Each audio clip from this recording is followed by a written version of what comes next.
great challenges. And this is true even today. The focus is on social democracy, what next for European social democracy, but it's not just a party-specific thing we are talking here, I think, or even less so Finland-specific. The topic is current challenges in European societies that all political movements have to face and find answers in the 21st century body politics.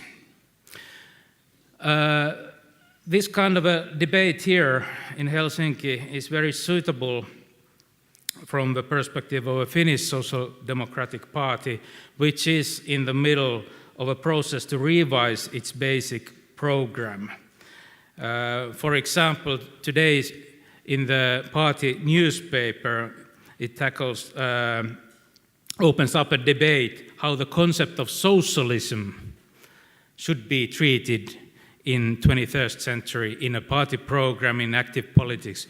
What does it mean in the current state of affairs? And I think when you open this kind of a concept for an open debate, it's certain to stir up a lot of reactions because people approach the political movements from so different backgrounds, and from somebody has been a member of 50 years and has adapted to a different kind of concept of socialism than somebody who's entering politics or is interested in politics today.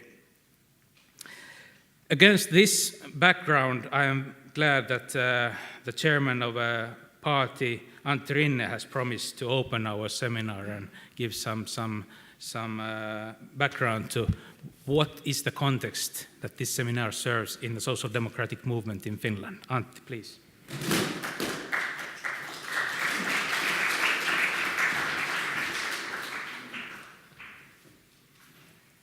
Thank you, Mikko, and I'm very delighted to open this seminar. It is a very important issue we are handling here. Dear friends, the progressive movement is facing enormous challenges today. If we only look numbers, we may draw conclusion and presume that the modern social democracy is living in difficult times. Many of our sister parties, also we here in Finland, in Europe, we have had results which brought into the position in opposition. But it is good to recognize that the history of elections results does not predict the future. Our political movement is more alive and kicking than ever. Many of the recent developments shows that there is more demand than ever our talks. The growing inequality in modern European societies is creating instability, which could soon even prevent the possibility to economic growth and better welfare. The progressive generation of today do share a vision. We need ecologically, socially and economically sustainable development. At the same time, our duty is to understanding together. If we are not going to make this vision of the positive development a reality in global scale, we do face more serious problems in our own continent, Europe, in the future than we have even had today. We have gathered today social democratic visionaries and thinkers here to encourage the debate how our own movement could have a strong role also in the future. Our task is beyond that need. We're discussing about the principles we should try to be as close to the people as possible and take note for their worries of the ordinary life today and hear the weak signals of their needs to the future. As part of the process to have the continuous debate of our own political ideals to go on, our party in Finland has started a process to renew the program of principles for the future. The goal is to get the new program of principles adopted in the SDP Party Conference at Lahti in February 2017. Dear friends, we Socialists and Democrats are an important political movement. Our view of the future of Europe is progressive. I'm confident that we are the winning political movement also in the future. The needs of ordinary people must be fulfilled. The full employment, social security to all, better education, more efficient R&D, and the work for the sustainable development and peace on the goals scale are the worries of the ordinary people. Today, we should provide a response to these needs. We should have also the courage to reform ourselves as the progressives. One has said that it could be better to be more radical in actions than more radical in our rhetoric. That is a fresh focus to the intercontinent of thoughts and actions in modern left and socialist policies. There is the need to have a growing member activity in progressive parties. The dialogue with the ordinary people is guaranteed to a political movement to be as close as need to the worries of the people. Here we may also have some self-criticism. Too often our movement has been to distort from the people, especially speaking, how the European political parties have handled the European policy. Some of the past referendums have clearly indicated that we should concentrate more on the legitimacy and acceptance of the EU. Not to mention that I truly wish that the rational augmenting is going to win in Great Britain after some weeks, and we are going to have 28 members union also in the future. I do have a clear vision of our mandate today. Our duty is to work as a counterforce against the growing force of the populist movements, which often are nationalist and even xenophobic and racist. The welfare, growth, and better employment could bloom only in societies where tolerance, creativity, and confidence to the equal opportunities in societies are the basic values and guiding the principle of all actions. It is evident that we need more discussion among us. What is our own identity? Which are our values? How we choose our goals and tasks? We are not a populist, but we are for the people. We live for the people and by the people. But the support from the people is not corning for us as guaranteed. We must renew our processes, ways to interaction with our own local activities and also with media. In general, people are more educated, more independent and individualists today than ever in Europe. Same thing, the growing party of people is feeling that they are more excluded of the participation of the society. Especially alarming is that the phenomenon is growing among the younger generation. That is the real modern paradox. If we are letting this development to continue, it is easy to predict to have serious social problems in our societies in future. Our duty is to create the opportunities for this decent life and that well-being. In the history of our labor movement, our images was clear. We were a liberation movement. Today, too many members of our societies have a mistrust that they are not free anymore.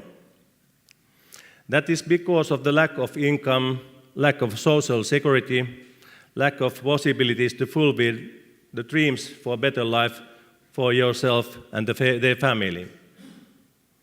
These people are having a growing mistrust of the opportunities the modernization of providing them. Some people also see us as a political movement too bureaucratic and old-fashioned in our methods and ways of function. We should open ourselves and make serious efforts to lower the threshold for the new generations to come and have influence in our functions. We could be for them a way to have a stronger ownership to their own community's development, which is giving great surplus for all generations in the future. Now it is time to build the relation with our own activists and media with a new attitude and flexibility. We should create the opportunities to people to have more freedom. The encouragement will bring us also possibility to new creativity, which is the basic need for the society to develop more prosperous. Once again, I will underline, our duty is now to listen and collect the worries of the people. I mean, listen them really, not acting like we are listening. That will bring us success. With that strength from the people in future, we are able to strengthen the welfare to all. That is our duty. That is our mission. It's not inflated to say we should bring back the freedom to all. I thank for having this moment to speak to you today. I encourage you to have a discussion today where you break the barriers and let the new ideas flow. Now it's time for that. Today is our privilege and duty to be part of this important process. I wish you luck. Thank you very much.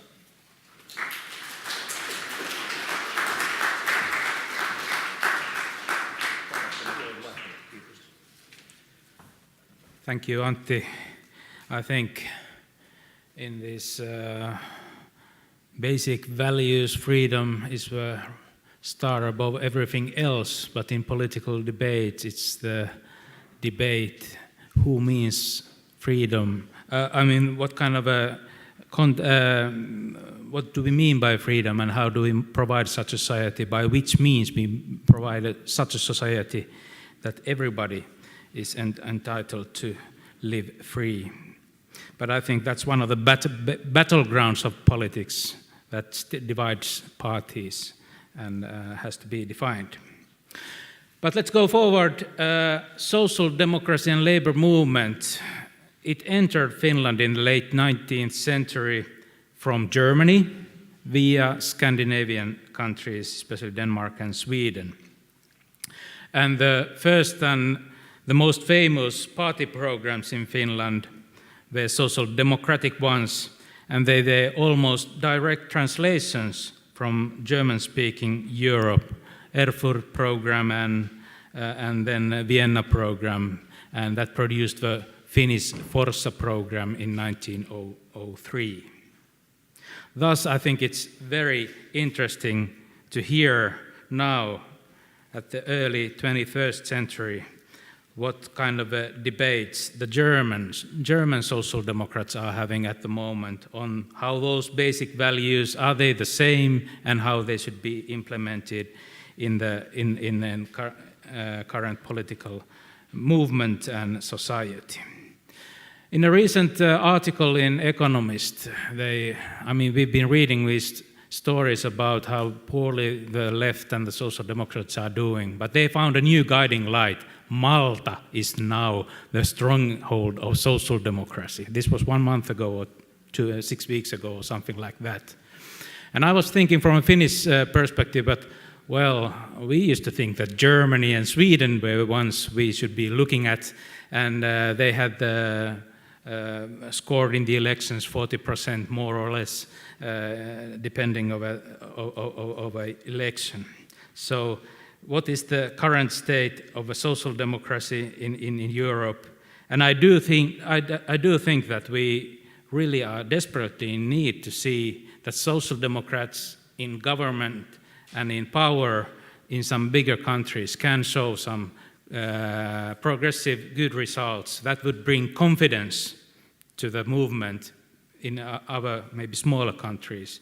This is why I think it's very important to follow and at least listen carefully what the progressive movements and social democrats are debating at the moment in major countries.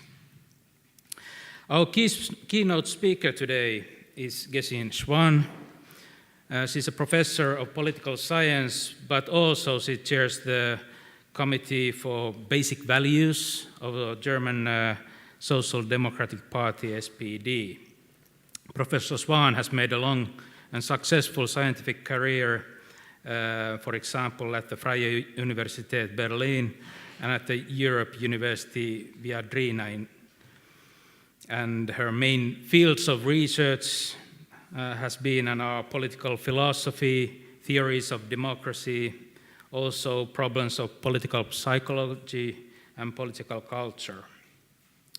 Besides her scientific career, Professor Schwan has collaborated in numerous political committees, and she has also been twice the social democratic candidate and also green candidate for presidency of Federal Republic of Germany. Professor Schwan actively takes part in the German public debate, and in recent years especially concerning the European issues. And the title of her speech today is Building More Social and Democratic Europe. Please, Professor, the floor is yours.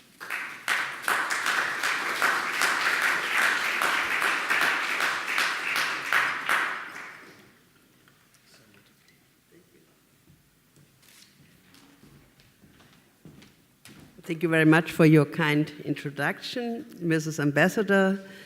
Mr. President of the party is gone. Not everybody, thank you very much for inviting me for that conference. And I have to confess, it is the first time I'm in Finland and the first time I'm in Helsinki, which is a shame, I know.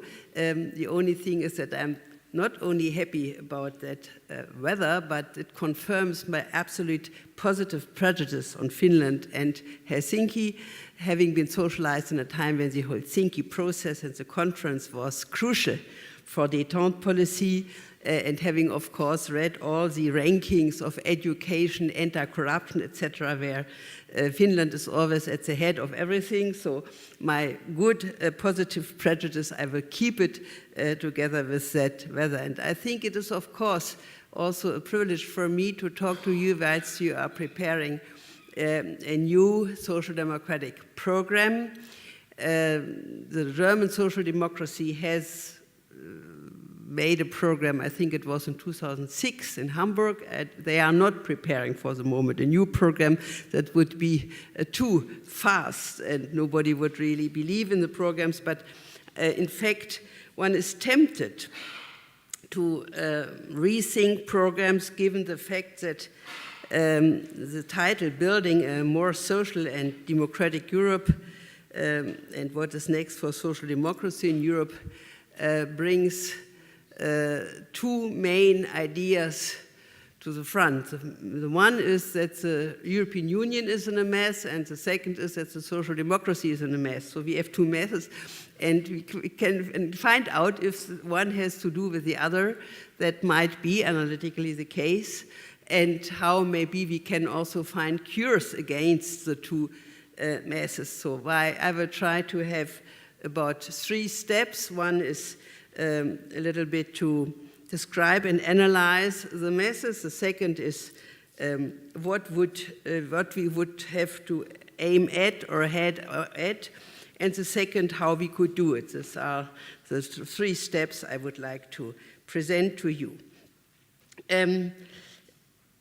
The European Union, I said it, is in a mess, and the refugee crisis, which we are discussing everywhere, and which is a solidarity crisis, is not the reason for the mess, but it's just a symptom. It shows that something is very difficult and wrong with that European Union, and I would say the core is a lack of solidarity within the European Union. And in order not just to have a moral saying about that, but in order to have a more analytical approach to it, I would like to find out what could be reasons for that lack of solidarity, because of course mankind is sometimes solidary, sometimes not, but this is now very obvious that we are politically not in solidarity within the European Union. I would like to start with that and then go over to the analysis of the present situation of the social democracy.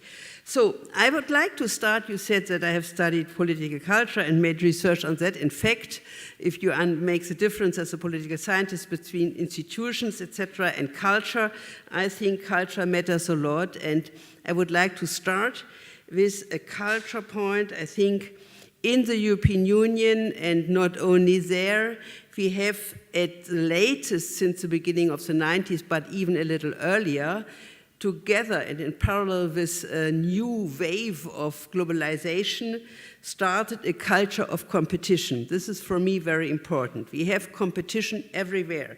We have not only competition and hope to have competition on the market and the economy, but we have the culture of competition also in many social subsystems, in education, in culture, in health. Everywhere the idea was that to compete is the best way to promote performance and to go forward.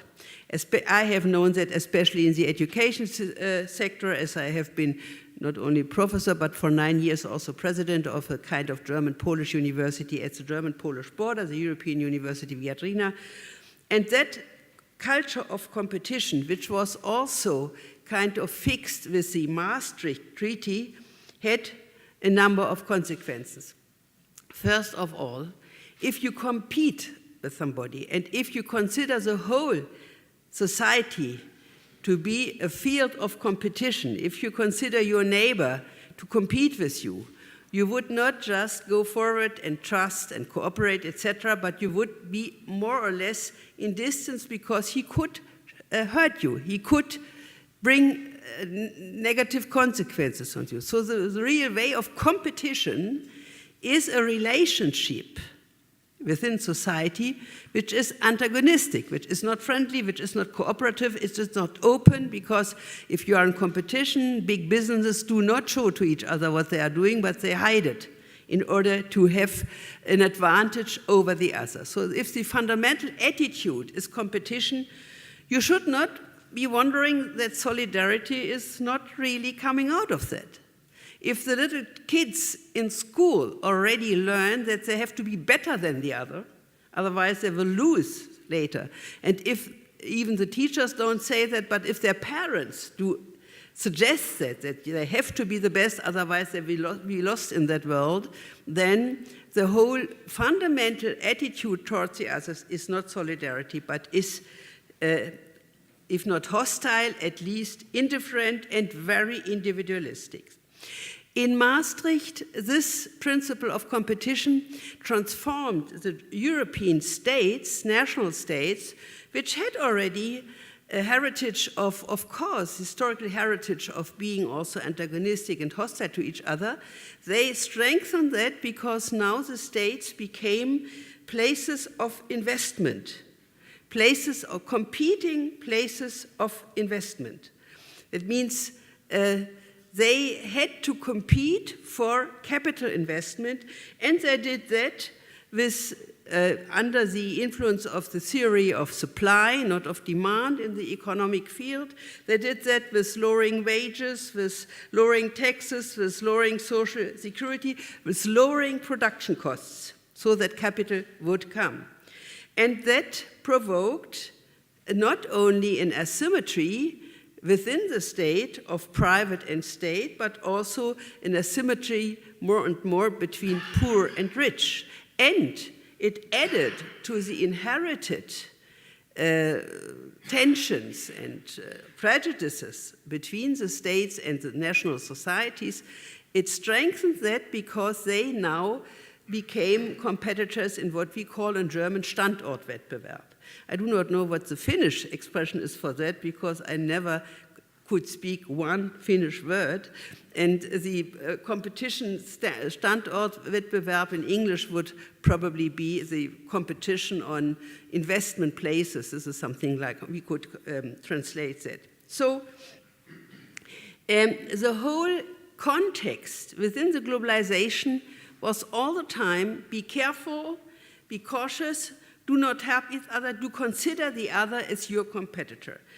The next point was that with the banking crisis, this idea was prolonged because although the banking crisis was not a state crisis at the beginning, but was a crisis provoked by the banking system, it lasted just 2 years, from 2008 to 2010, with the crisis of Greece, that it was transformed, that the narrative was transformed from a banking crisis into the national debt crisis and the state debt crisis.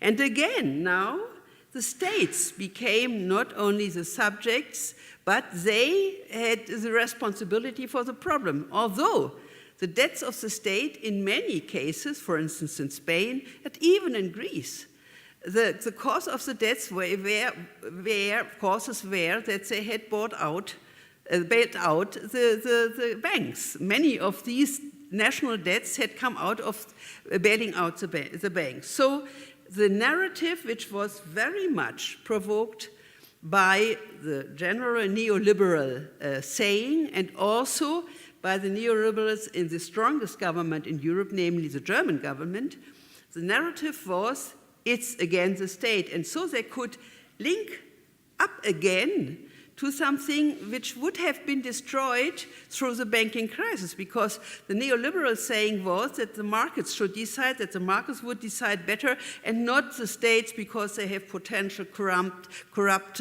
politicians, etc. So the markets should be also the kind of teachers, or they should be dompting the states. Now, this neoliberal theory had failure with the banking crisis, but 2 years later, again, it gave the possibility, the new narrative gave the possibility to regain ground for the neoliberal storytelling. So we had again the point of national states being in competition, and as now the national states, and that meant superficially saying the governments elected by an electorate, the society, this led to the idea, well, if the Greek government behaved well, the Greek society is bad. Behaved badly, so the Greek society is bad. They are responsible for the government they elected, and therefore the problem with Greece is the kind of went under the idea of national character. The Greeks, they are not behaving responsibly, they are not working enough, not hard enough, they do not really, they are not reliable in having their promises, they just, I still hear the German chancellor saying in the radio, how can I explain to my pensioners that the Greek people retire at the age of, I don't know, 62 or something like that, which is not true. The empirical retiring age is absolutely with 0.3% difference between Germany and Greece. So it's the same, but she so kind of said, well, I cannot explain to my pensioners how I should give money to the Greeks if they are just lazy and lay on the beach in their wonderful country.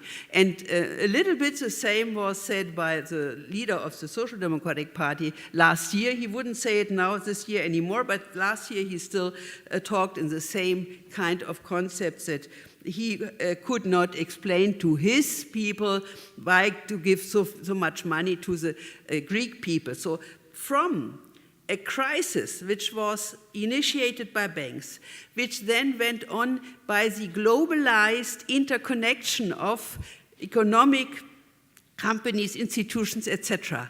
It went down to the ordinary people, and if Greece and the others did not do well, that meant that the Greek people, without any differentiations between the rich classes and the smaller ones and the poorer ones, were very responsible for it. And so one additional point in destroying solidarity was the renaissance of national prejudices and resentments, and that what in political culture we had left for long, namely the so-called national character. The Germans, the Finns, the Greeks, the French, they have certain characters, they will ever have them, and you will never ever change with that. And so the problem is how to now counteract against such a tendency which was fueled by several sources, and how to do that if Europe, and that was the next point, with the crisis, relied so much on an intergovernmental decision-making under the European Council, which more and more took all the decision-making into its competence realm. And this is again also a kind of the narrative, because we know it from theoreticians like Carl Schmitt, that the idea of the moment of the crisis is always the moment of the executive. That means you concentrate power on the executives, and that was the European Council. And again, there you had a Europe represented by national states and national heads of states in the European Council, the European Commission, and the European Parliament, although with the Lisbon Treaty they had won competences and they had seemed to have become stronger. The prolonged crisis interpretation had the effect that, and until today, the whole European policy seems to be made by the European Council now, just now, with the refugee crisis and the European Council being unable to give a solution for that. The Commission, again, is asked to find a solution, but it's very difficult to find one if the European Council does not back that. So my analysis is that a big part of the destruction of solidarity and the mess of the European Union is the whole culture of competition, a neoliberal narrative of what happened after the banking crisis, a concentration of power in the European Council, and the absolute predominance of the national states, which, of course, the European Union was a union of states, but there was always the idea to have the various political levels and to decentralize the decision-making, but it was completely re-centralized. So I think, to give a first saying for the perspective afterwards, I think that the role of the national states should be not replaced, but extended much more to more power to the citizens and to the municipalities and the communities. This is one point which I will afterwards specify. Now, the social democracy and the mess of the social democracy. I think one point is that the social democracy always in its instruments relied very much on the state. It was through the state that the disadvantages, the lack of privileges of the workers should be compensated. It is through the state, through the election of parliament, etc., and also bigger organization, that the equality of citizens, also of labor citizens, should be performed. Those who have a lot of capital and a lot of wealth do not need the counterpower of organization and state. But state and organization are the kind of counterpower social democracy always needed. And at least the German, one of the legendary German party leaders, Kurt Schumacher, wrote his dissertation, I think it was in 1919, on the role of the state. It is not accidental that he did that, because the state, the national state, was the main instrument.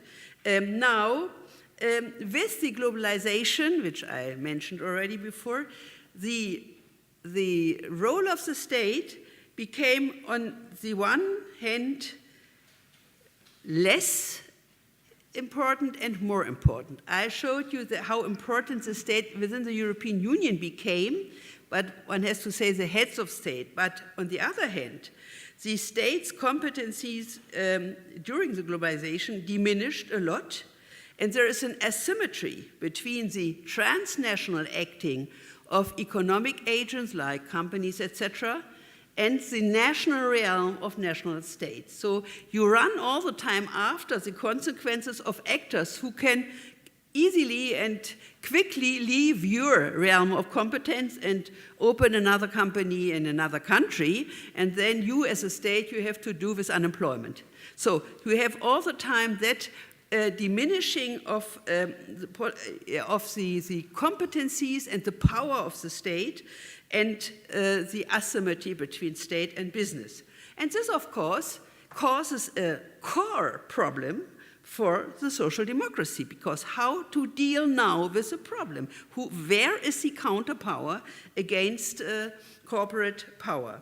The second, that led and leads more and more, and again, it also points to that ideological and theoretical competition between neoliberal theory and Keynesian, which I did not introduce until yet, Keynesian economic theory, because in the Keynesian theory you had the state again acting and having counter investments against financial problems and economic problems. But now, in the neoliberal theory, you should have the markets dominate the state. So these are economic and political opposition theories, and the theory which was victorious during the last time was the theory which dismantled the state, and the practice also dismantled the state. So the question is, how to now, this is my second step, how to overcome, or after having explained that the kind of destruction of the role of the state. Although within the European Union the state became very important but could not really dominate the economic and social problems, how now to recover, if one thinks in terms of social democracy. I was introduced as being the chair of the Commission of Fundamental or Basic Values, however you call that. It is for me very funny, because I started being a member of that commission in the 70s, so you see how young I am, right? And then, in a certain period of the so-called détente policy, when I criticized the heads of my party, that was in the 70s and the beginning of the 80s, when the détente policy did not anymore follow a double track, namely practical cooperation, pragmatic cooperation on the one hand, and principal difference between dictatorship and democracies, and they more and more focused on the pragmatic cooperation. In that time, I was not very much loved by the heads of my party, as that happens, and I also criticized them publicly very often, and so I had to quit that commission. Now I am chairing it, so I always tell the younger people, you have just to live longer, then you can have new experiences and new periods. So if the main objectives, and I would define it like that, of a social democracy is to bring about political conditions for equal freedom, equal opportunity for self-determination, And equal opportunity for self-determination is also my definition of justice. It's not result justice, but equal opportunity to really determine one's life, and the whole thing through solidarity.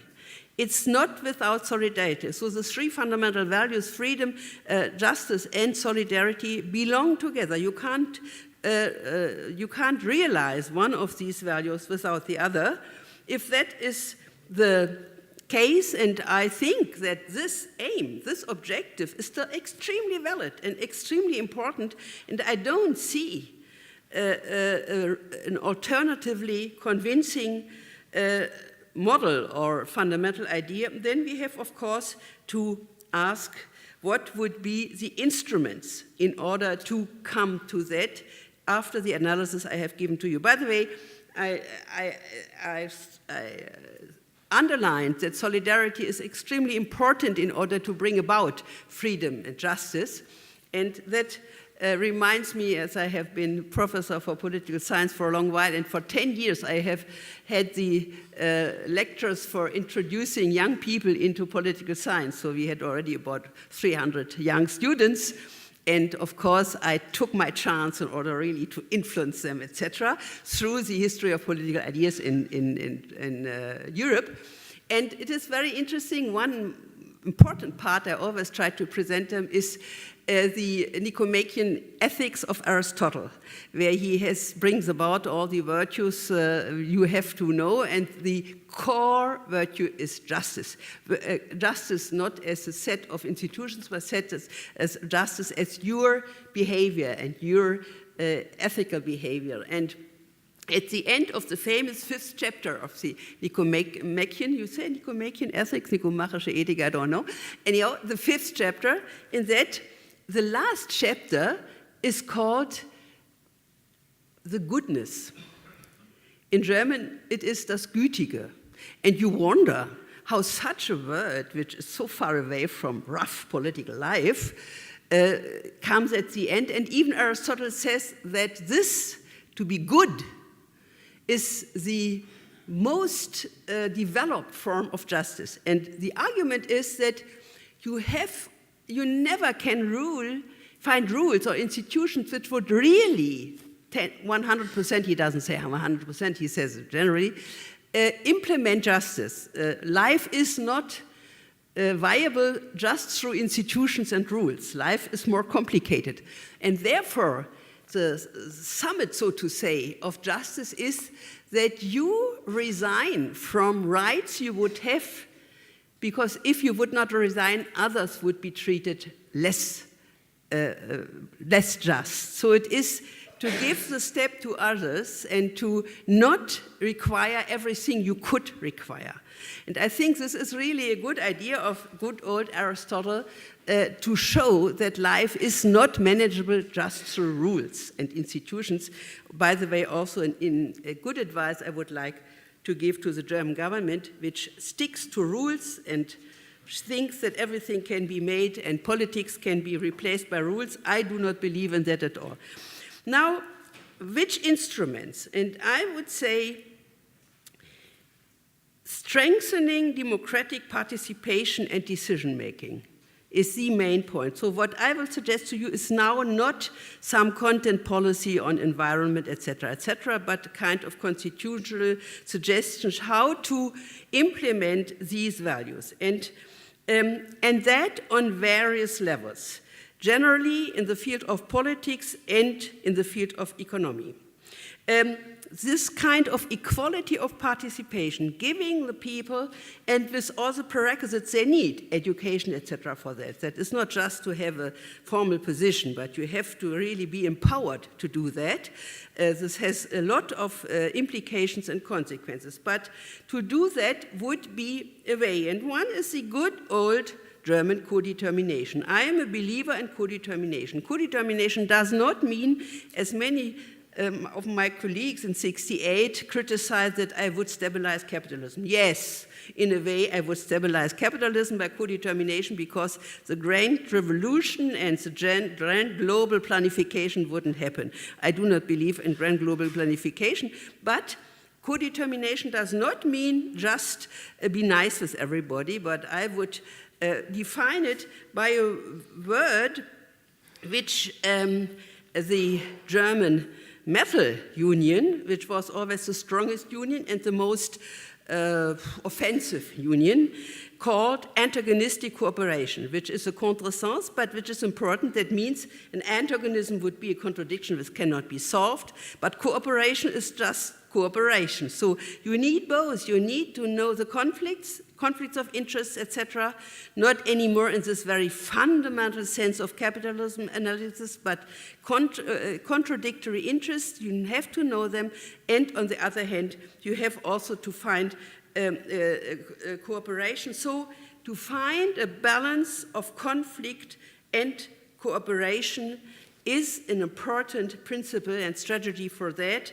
And in the Godesberg program, in that sense, democratic socialism was called a constant challenge. Demokratischer Sozialismus ist eine dauernde Aufgabe. And that's true. That doesn't end up, you don't have not just a system and then everything runs well. You have constantly to practice that. And you see the French example with the present crisis. In France, this is the whole contrary of any cooperation. Neither the trade unions nor the employers' associations would agree with co-determination because they suspect each other fundamentally. The employers think that the workers are short-sighted, that they cannot really co-determine, and the trade unions think that the employers would never do it with others. And so I think this is a core problem of the non-possibility of faculty of France to reform, that there is no social understanding between these two groups. And they always want the state, and the state cannot deliver what society should deliver and social organizations should deliver. So the problem is, one answer would be co-determination. And in politics, I would say citizen participation, but structured in communities, in states, on the global good governance level, and also in good governance level means for me, on the community level, on the state level, on the global level, the antagonistic cooperation of politics, business, and organized civil society. And if ever possible, I would mix academia in so that they would give good advice. So now the problem of the national states is that they are in once too weak and too strong, that there are blockades of transnational cooperation through the states. You see that presently with the refugee crisis. And these blockades are not just accidental, but the states and national states governments have derived their power from national elections. And by structure, they would not take into consideration, except the heads of states are extremely strong, they would not take into consideration the needs of other countries because they are not elected. The German chancellor is not elected in France. So what the French think? I have to think about the German electorate, the French have to think about the French electorate, etc. This is a kind of structural blockade for transnational challenges. And therefore, I think we have to not overcome the states. That's not possible, that's not necessary, that's not desirable. But to add other levels of participation, and I will explain that with the refugee crisis. I think that the institutions of NGOs and of communities are those who can best initiate new movements for egalitarian participation and for good governance. So I will give that example of the present refugee crisis. We see very clearly that the national states are not ready in Europe to let enter immigrants.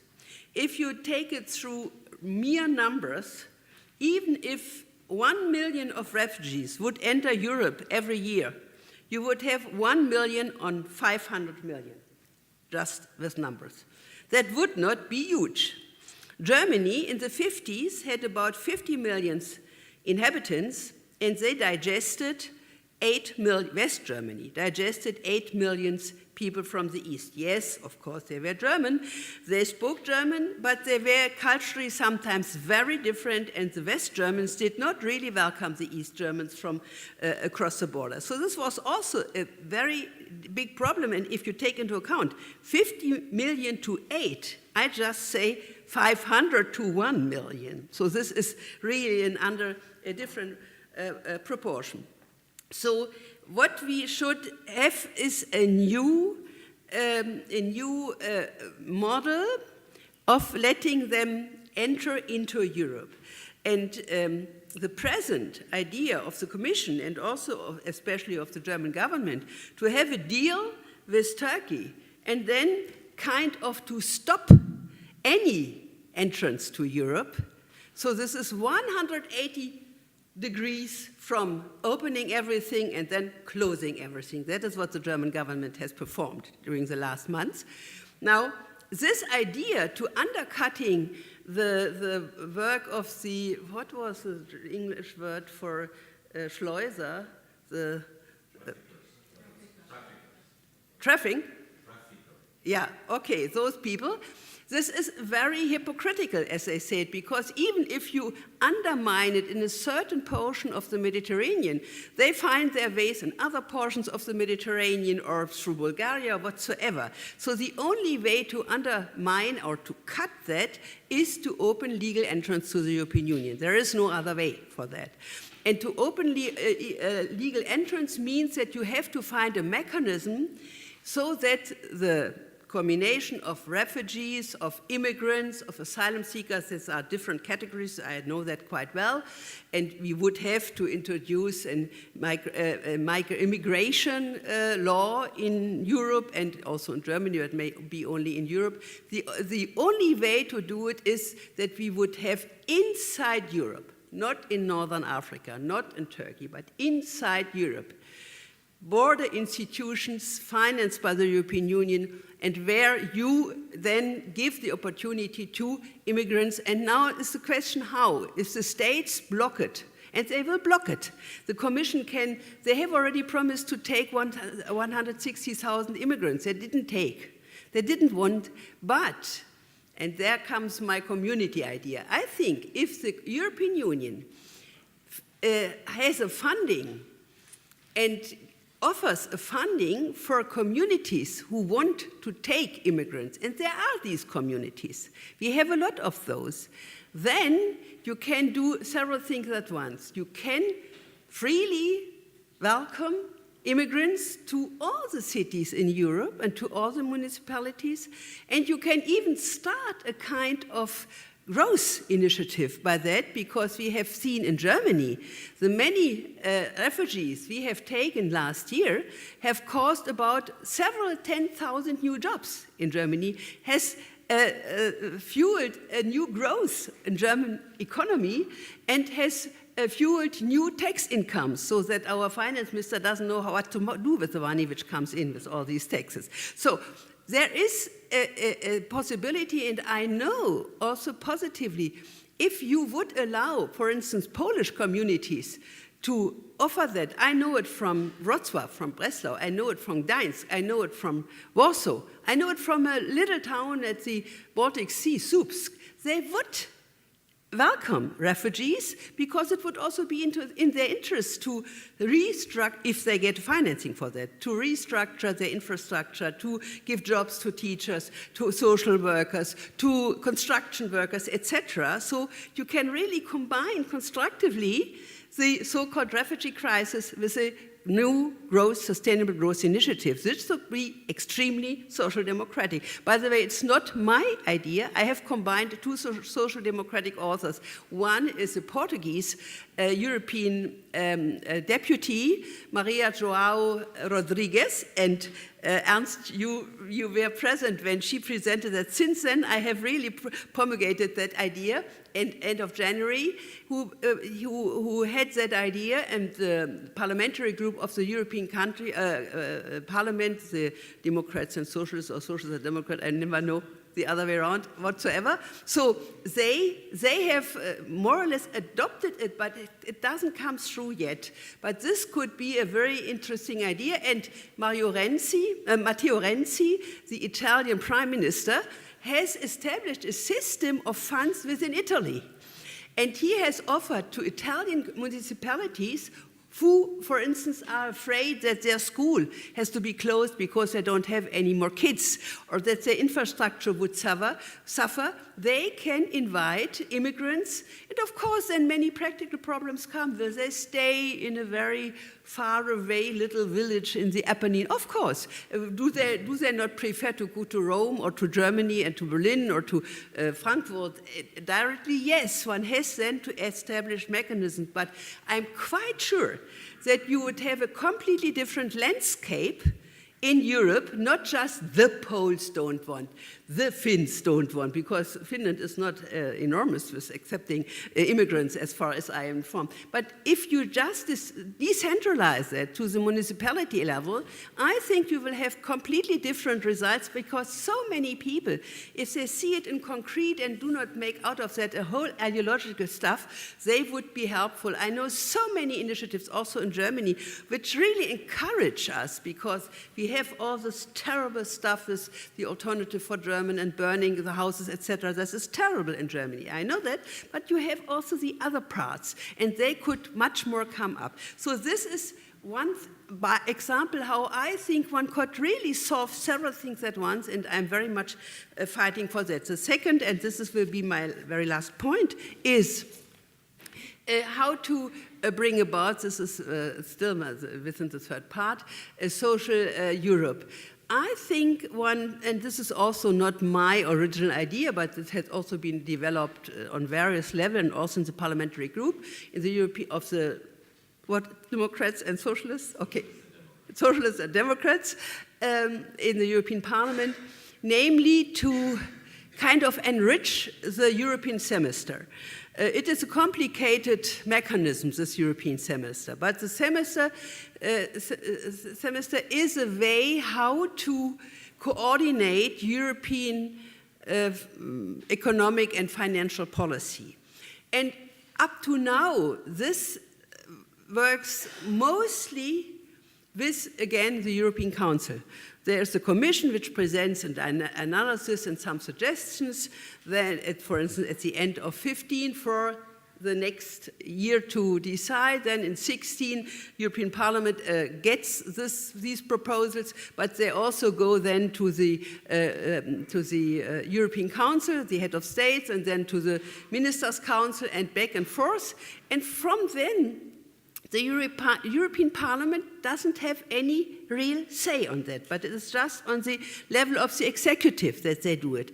And then they finally give their advice to the Commission, and if you take them only from the executive, from the countries, and mostly also under the influence of the finance ministers, and everybody knows what is the perspective of a finance minister.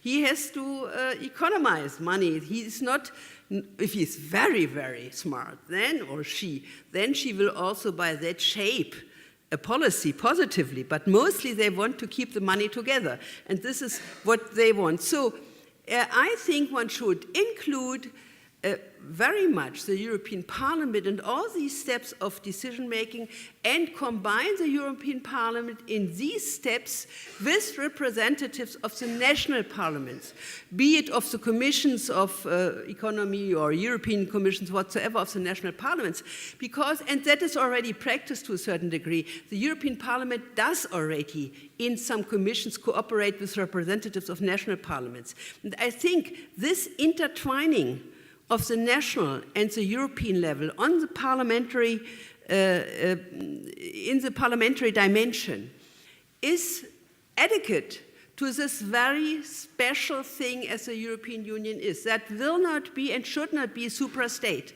And that also for social and democratic, it should not be supra-state. But I really believe in communication if you have European parliaments, and the German parliaments and the European Parliament always think that they are completely representative for Germany, etc. But that's not true. The German representatives in the national parliament do not think that their European colleagues are really representative of their country. So there are all kinds of tensions, of course. And I always believed, especially when I experienced Finland, which I love so much by prejudice, by positive prejudice, but when Finland was so negative about Greece, I've suffered really, because I think what they said about Greece, that was really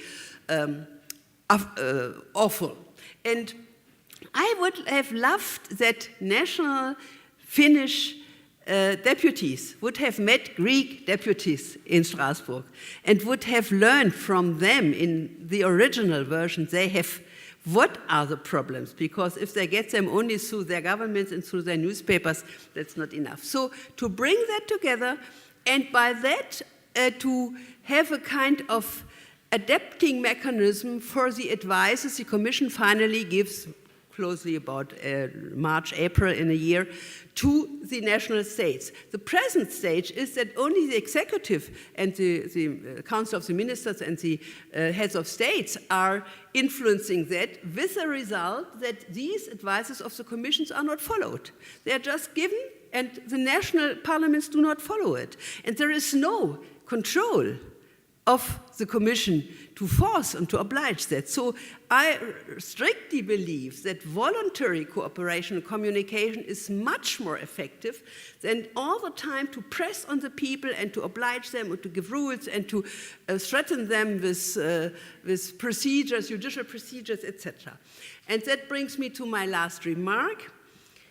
I think to renew social democratic policies which would be beneficial to a world of enormous change, where you have the orientation of fundamental values, they stay, in spite of all the changes, but where you have to adapt with a very vivid participation process, the fundamental condition for that is that you believe in the possibility of human responsibility. This is something, I think, which we have to make clear to ourselves. The conservatives and also the neoliberal economic theory, which always speaks about moral hazard, right, does not believe in the faculty of people to voluntarily behave responsibly.